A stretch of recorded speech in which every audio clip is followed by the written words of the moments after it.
Yan sila magiging sagot ko, pero tingin ko mas mahalagang punto ito Kasi, okay, anyway. Yung sagot ko po medyo tangential, subalit connected. Pero mahalaga kasi masabi ito.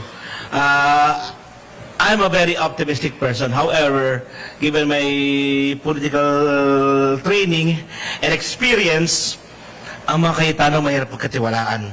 Nakababahala yung nangyari nitong mga nakarang araw. Nagkaroon tayo ng mga bagong artista sa Senado, no? Na kesyo, sinabi niya, was under attack.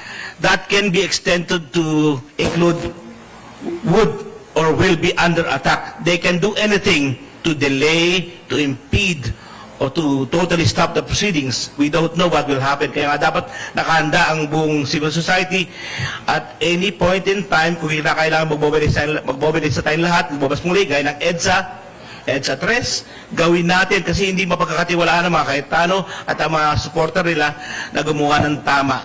Yan ang tiyak ako. Si Cayetano po, okay lang na on record ito. Kaklase ko yan sa UP, kilala ko yan, nakalaban ko sa politika sa UP yan. At nagtrabaho ko minsan sa Taguig. Nakita kong paano nila pinapatagpo ang Taguig. At masasabi ko ng tahasan, hindi ko mapagkatiwalaan ng mga Cayetano. At tandaan natin, kahit ano pwede gawin ng mga tao na yan. Sabi natin kanina ba, politics is perception, politics is addition. Dagdagan ko yan. Politics is the art of the possible. Anything can happen. We did not see what happened in the last few days, and we can see what will happen.